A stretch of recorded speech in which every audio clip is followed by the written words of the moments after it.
Does the UFC need to implement a speech policy on what fighters can and cannot say at UFC events? The answer is yes, it absolutely does. Things have gotten out of hand, and Sean Strickland in particular needs to be muzzled. I think I'm one of the best strikers in the world. Anytime you're doing the man dance, you're one punch away from being knocked out, but I could spar with any world champion boxer and get the better of him. So I don't know, man. I just think I'm one of the best strikers in the world. The UFC's surprise middleweight champ proved himself to be one of the most dangerous men in the promotion, and no one saw it coming. Perhaps with good reason, though, because he often sounds like a backwards knucklehead from the 1950s. I just think sometimes I run my mouth so much that people forget that I know how to fight. Fighters being offensive is nothing new, nor should it be surprising.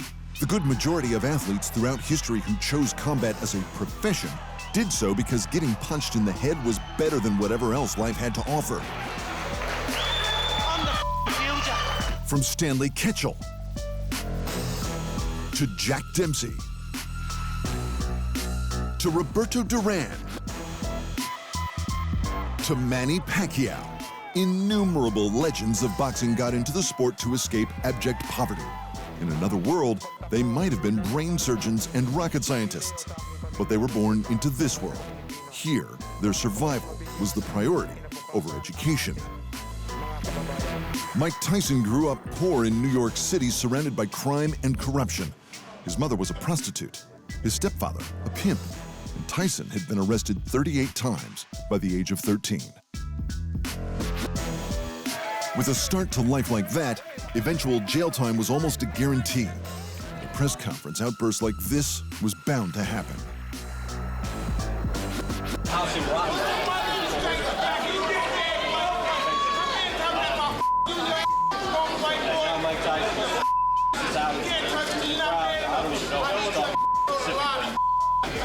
The thing is, Tyson's upbringing does not make him exempt from societal rules and regulations. Otherwise, he wouldn't have gone to prison. More importantly, though, he was a champion. The words they say carry more weight because people look up to their heroes, especially children. That's largely why Muhammad Ali is considered the greatest sportsperson in history. He knew he was a role model, and he used his words to make real, progressive change. In the UFC, it's just the same.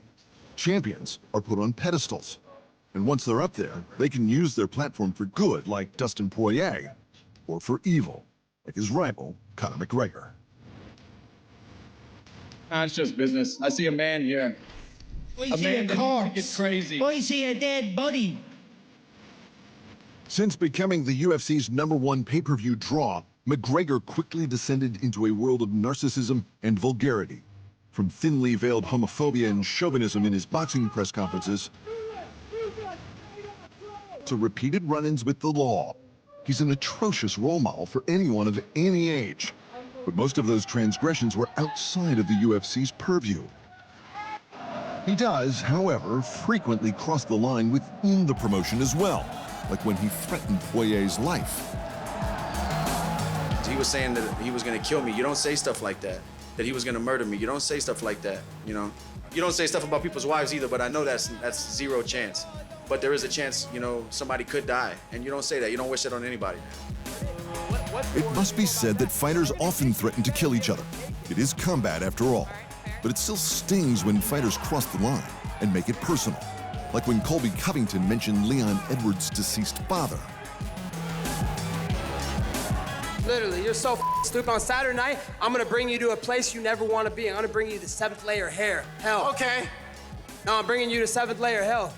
We'll say what's up to your dad while we're there. Oh! When a fighter crosses a line, it often leads to their opponent crossing a line in retaliation. And this brings us back to Sean Strickland. Here is a man who grew up in a household with a physically and mentally abusive father, which led to neo-Nazi ideologies and school expulsions in Sean's youth. Since becoming an MMA fighter, he insists his racist ways are behind him. That, however, hasn't stopped him continually crossing lines in other areas, frequently at UFC press conferences, In turn, this spurs on other fighters to also cross lines, like Israel Adesanya.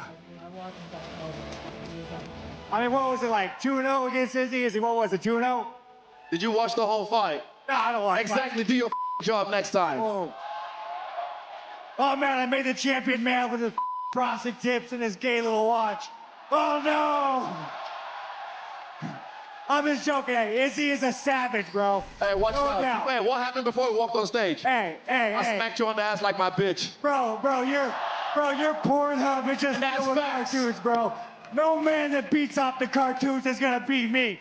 Bro, trust me. Calm down. I tell you what, if you win this fight, when we fight, I knock you out, I'm gonna do a TikTok dance over your grave. Oh, In a few short sentences, Strickland curses, talks about masturbation, and uses homophobic slurs, all while holding a microphone supplied to him by the UFC. In retaliation, Adesanya threatens him with death using chauvinistic language. This sort of thing happens a lot around Strickland, but it's not just him, and Dana White and the UFC do nothing to stop it. Take another human being and break their soul. Fellow controversy hound Colby Covington caused a stir before his title fight against the former champion Kamaru Usman, who hails from Nigeria. Covington asked Usman if he got a call from his little tribe using smoke signals. Many asked White about whether that was okay.